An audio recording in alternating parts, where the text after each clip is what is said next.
What's going on? Welcome back to another episode of Traffic Reports. Man, this week we're going to be talking about AI and specifically AI in our writing, but also in some creative spaces. This is a really interesting thing because for some people, when they heard about things like ChatGPT, a tool that allows you to talk to it and tell it what you need and it will spit out the words for you. Some of us were like, whoa, this is awesome. We're going here. And I know that some people heard about ChatGPT and they said, in their mind, this is what they heard. In a world where artificial intelligence reigns. In a world where robots are handling most of our business, our commerce, our politics. Robots who were taught never to feel, but how to kill. One man stands in the way. Will Smith. Will Smith is iRobot. I mean, people were like, we've got to save the world from this threat. But is AI really the powerful tool, all-powerful tool that's going to take over the world that we think it is? And one article writer doesn't think so. I want to share this article with you guys that talks about ChatGPT and actually how in the scientific community, people have been using ChatGPT to write scientific articles, and the product is worse than what it was before. Let me read a little bit of this article to you. It says this. We're going to walk through this together. Librarian Andrew Gray has made a very surprising discovery. He analyzed 5 million scientific studies published last year and detected a sudden rise in the use of certain words, such as meticulously, up 137%, intricate, commendable, and meticulous. The librarian from the University College London can only find one explanation for this rise. 10,000s of researchers are using ChatGPT or other similar large language model tools with artificial intelligence to write their studies or at least polish them. Listen, I don't write with ChatGPT. I'm gonna be honest. I use it sometimes to refine stuff, but very rarely do I write with ChatGPT. And it's because of this. I have a specific way that I write. I'm a writer. By the time I graduated from college, I had written over 1,000 songs. Probably close to 2,000.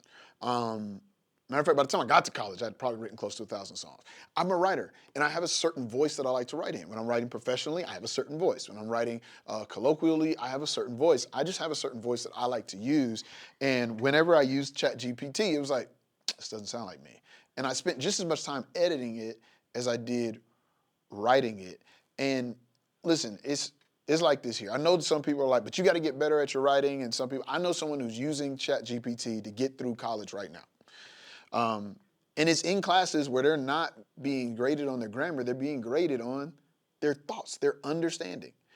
And they're not a good writer. And so they have a hard time expressing what's in here, out here. And so this becomes a roadblock for them.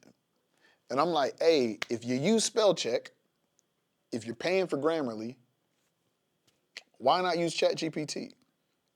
Write in what you need, have it refined, but then go back and edit it. But there is a catch, because if you don't know what words should be used, you may end up not being as meticulous in your editing as you should be.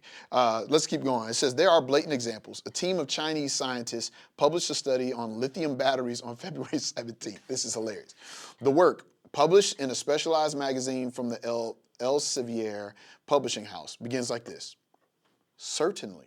Here is a possible introduction for your topic. Lithium metal batteries are promising candidates for ... The authors apparently asked ChatGPT for an introduction and accidentally copied it as is. Come on, guys.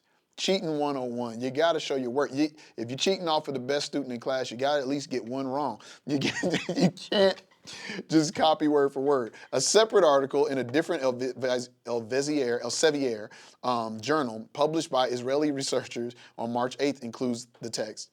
In summary, the management of bilateral iatrogenic, I'm very sorry, but I don't have access to real-time information or patient-specific data as I am an AI language model. This is in the article. Oh, people are so dumb. This is in the article, but you know what? I think also, especially here in America, we outsource so much. I could definitely see this being outsourced by someone where English is not their first language. I mean, it's like Google Translate on steroids, where English is not their first language, but they're trying to write for an audience to express their thoughts, right? And so they're putting something in a language that they don't understand, and so they're not able to read it and say, oh, this is not actually the answer to my question. This is just ChatGPT talking back to me. It's like Ron Burgundy on the reading whatever comes up on the teleprompter and losing his job. Like this is crazy. This is crazy. A couple months ago, 3 Chinese scientists published a crazy drawing of a rat with a kind of giant phallic place, an image generated with artificial intelligence for a study on sperm precursor cells. Okay, I don't know what to tell you about that. That's just stupid. You gotta, I mean, even if you don't speak the language, you gotta look and go, that's gonna get me fired. I don't know. Andrew Gray estimates that at least 60,000 scientific studies, more than 1% of those analyzed in 2023, were written with the help of ChatGPT, a tool launched at the end of 2022 or similar. I think extreme cases of someone writing an entire study with ChatGPT are rare, says Gray, a 41-year-old Scottish librarian. In his opinion, in most cases, artificial intelligence is used appropriately to polish the text, identify typos, or facilitate translation into English. I think that's a good thing. I think that's a good thing. I can do a lot of math in my head. Like if it's just regular arithmetic, adding and subtracting. I don't like higher levels of math because I get confused on I get confused when it comes to the formulas. But I can do a lot of math in my head. But most of the time, especially when it comes to high levels of multiplication, I'm using a calculator. Most of us are going to use a calculator. Why? Because we know it's accurate. We know that it's accurate. It saves us on time so that I don't have to spend a lot of time doing math. I have to manage a lot of budget for the church, right? I'm not great at math, but I know how to use tools, right? I know how to use a calculator. And so that helps me to be able to do what I need to do so I can get to, taking care of people whose marriages are falling apart or spending time with students and helping them learn how to grow as people and how to benefit their community. That's where you get the most value out of me, not spending 30 minutes doing math, right? But I still have to manage budget in order to do those other things well. And so this is a good tool. This is a good tool. But there's a large gray area in which some scientists take the assistance of ChatGPT even further, without verifying the results. Right now, it is impossible to know how big this gray area is because scientific journals do not require authors to declare the use of ChatGPT. There is very little transparency. This is the thing. I think when it comes to tools like this, we have to be careful about how we govern them, about how we manage them. In the music industry, there was someone who was doing a fake Drake AI thing, and they actually put a song out. They went to the top of the charts, and Drake's company said, no, we got to take that down. That's taking money away from us. That's not really Drake. We need to get that done. I think it was UMG, Universal Music Group, right? Then this year, Drake uses an AI Tupac voice and a Snoop Dogg voice that sounds exactly like them in a diss track against Kendrick Lamar. And UMG was like, progress. Because they profit off of that. And that's the thing, is we got to look at our interests. I'm not saying that that's right. I actually think that's not right and hypocritical. But overall, we have to look at our interests and go, okay, what's really going to benefit society within this tool? Is it allowing people to just use ChatGPT, like your ChatGPT? We need to have people notifying when they're using it. I know that this is going to get me nailed to the cross. I'm not even against us using artificial intelligence in the classroom with our students. And actually, we did a whole video on this in season 2 where we were talking with a futurist about this and how we can integrate AI into the classroom in a way that still allows people to learn in the same way that we integrated calculators, when we started doing long division and multiplication, in the same way that we integrated computers instead of writing everything out by hand. I went to a computer technology magnet school when I was growing up. And so I spent like half of my day on computers. Before we all had tablets and Chromebooks, I spent half of my day on computers, and it allowed me to have the skills I need in the job that I'm at right now. And I'm a pastor, right? Who would have thought that I would have needed these high-level keyboarding skills as a pastor? But that's where the world went. And so if this is where the world is going, we should be teaching people how to utilize these tools, and we should be mining it. Okay. I'm gonna jump down a little bit in the article. You guys can read the rest of it by yourself. Gray's analysis shows that the word intricate appeared in 109,000 studies in 2023, more than double the average in 50,000 in previous years. The term meticulously went from appearing about 12,300 studies in 2022 to 28,000 in 2023. The researcher jokes that his colleagues have congratulated him on the meticulousness of his report, still a draft pending publication in a specialized journal. Very few studies report if they have used artificial intelligence.